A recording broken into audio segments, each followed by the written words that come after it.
Baru-baru ini ada sebuah tragedi yang bikin kita semua terdiam. Tapi di balik duka yang mendalam, sebenarnya ada pertanyaan yang jauh lebih besar, yaitu tentang tanggung jawab negara. Nah, dalam kesempatan kali ini, kita akan coba kupas tuntas analisis mendalam tentang apa yang sebenarnya terjadi. Oke, kita mulai dari sini. Harga sebuah nyawa. Kedengarannya dramatis ya, tapi kita akan lihat gimana sejumlah kecil uang justru bisa mengungkap sebuah krisis yang luar biasa menghancurkan. 10.000 rupiah. Angka ini, angka inilah yang jadi pusat dari sebuah cerita tragis yang semestinya tidak pernah terjadi. Betul, cuma 10.000 rupiah. Uang yang dibutuhkan seorang anak berumur 10 tahun di Nusa Tenggara Timur untuk membeli buku dan pena. Kebutuhan yang ya ampun mendasar banget kan? Fakta bahwa ketiadaan uang sekecil ini bisa berujung pada duka yang sedalam ini, itu tuh kayak tamparan keras buat kita semua. Nah, dari sini kita nggak bisa cuma sedih doang. Peristiwa ini tuh seolah-olah maksa kita buat nanya, gimana sih ini bisa kejadian? Di mana sistem yang katanya harusnya melindungi anak-anak kita, terutama yang paling rentan?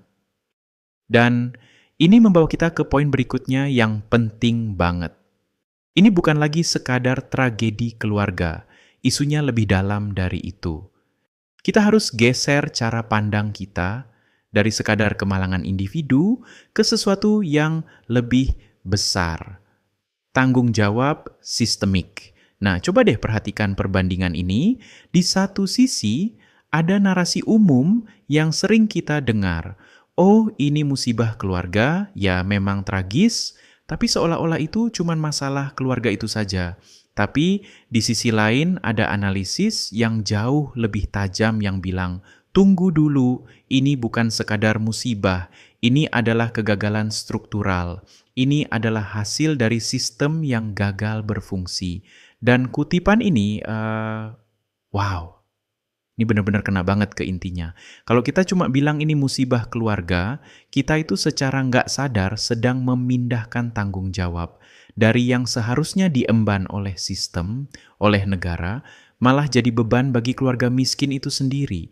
Padahal kan merekalah yang butuh jaring pengaman dari sistem itu.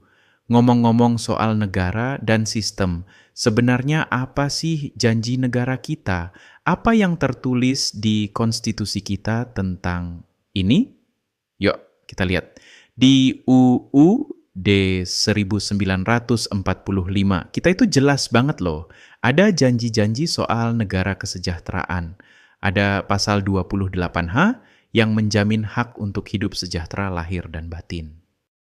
Terus pasal 34 yang lugas banget bilang kalau negara itu bertanggung jawab atas fakir miskin dan anak-anak terlantar. Negara juga harus mengembangkan sistem jaminan sosial dan menyediakan fasilitas umum dan kesehatan.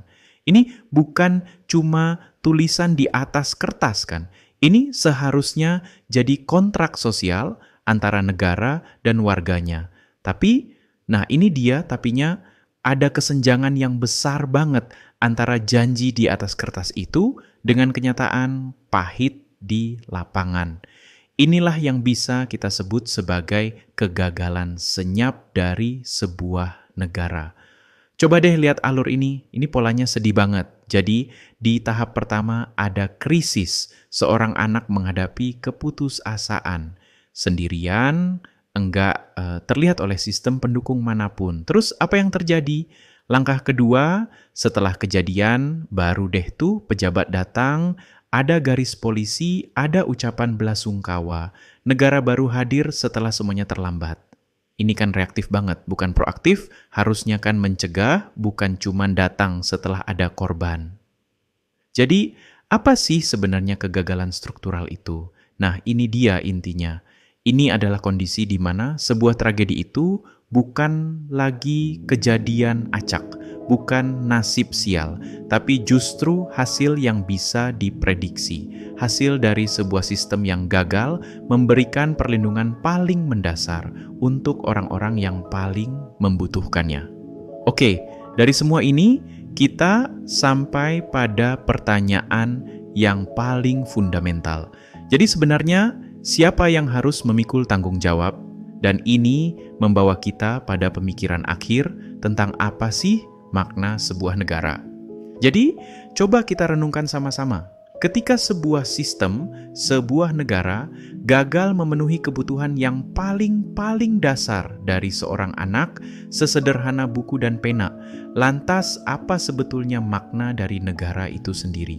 Ini adalah pertanyaan besar yang ditinggalkan oleh analisis ini untuk kita renungkan